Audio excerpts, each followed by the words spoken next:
How's it going out there, mandolin player? My name's Hayes Griffin, and in today's lesson I'm going to be showing you a really cool lick that I like to use to end the tune Sweet Georgia Brown, but it can actually be used to add some chromaticism and spice up your solo playing as well. So if you're interested in something like that, go ahead and stay tuned.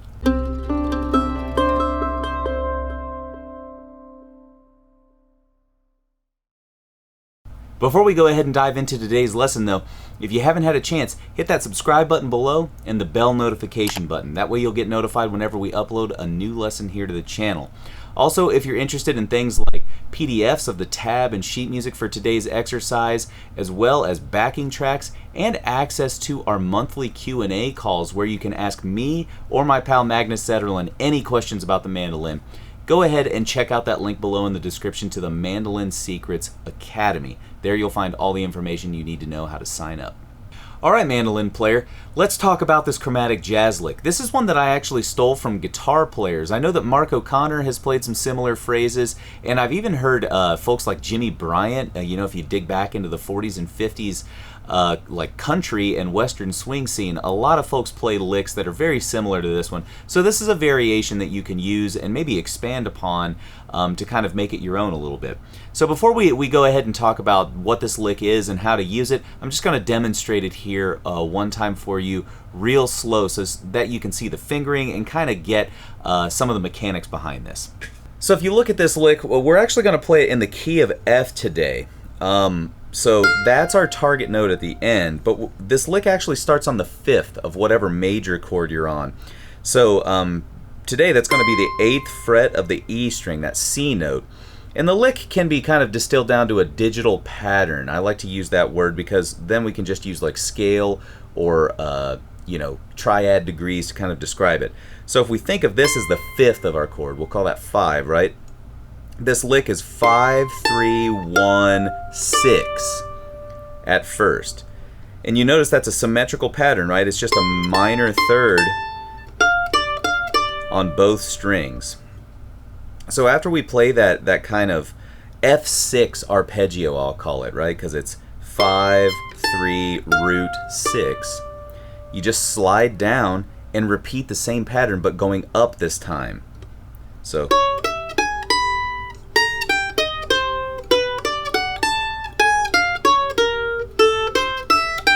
and then finally, your F note.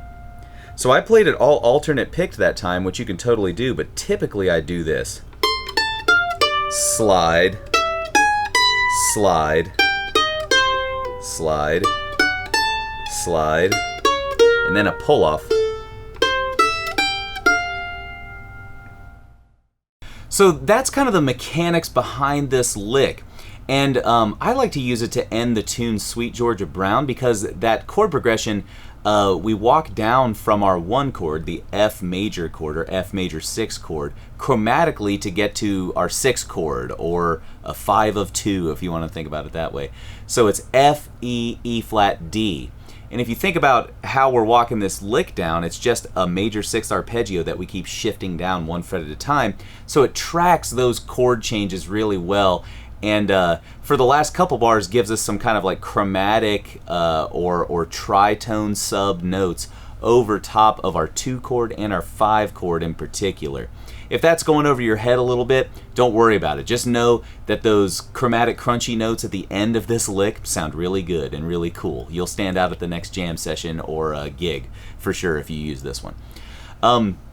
So now that you kind of know a little bit behind the lick, how it's played, let's go ahead and dive into some kind of up-tempo demonstrations of this to see if you can play along. I'm going to start here by playing this lick 4 times in a row at 160 beats per minute. And if that's too fast for you, don't worry.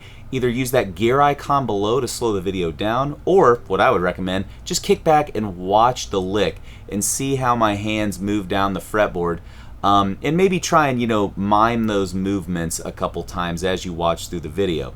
Because after I play this fast version, I'm going to cue up a slow one for you so you can break it down a little more, okay? So let's go ahead and dive into this lick at 160 beats per minute. 1, 2, ready, go.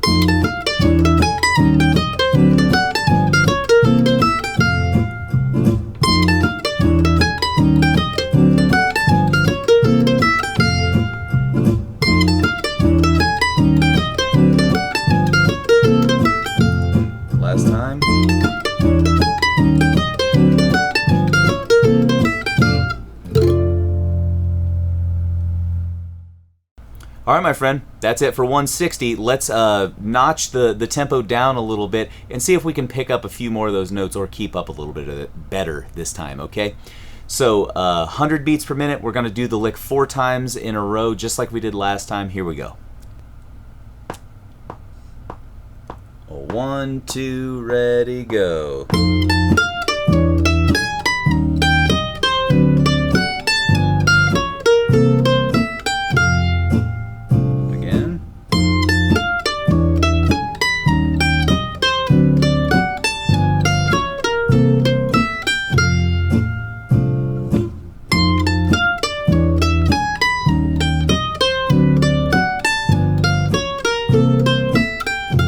Last one.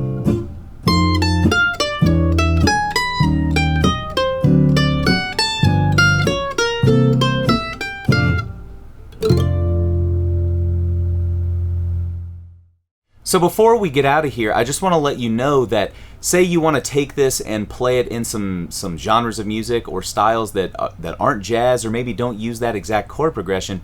This is a great lick to put over any kind of major chord if you get 4 bars of that chord, or if within those 4 bars of music you go from a 1 chord through some other chords and get back to the 1 chord.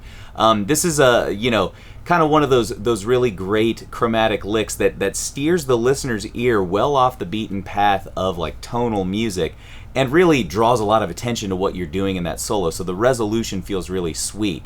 Like I said, as long as you're beginning on a 1 chord and ending on a 1 chord within 4 measures of music, you're totally good to play this one. So for all my bluegrass players or country players, whatever you play out there, this is definitely a good lick to try and, you know, maybe see if you can incorporate into your own solos.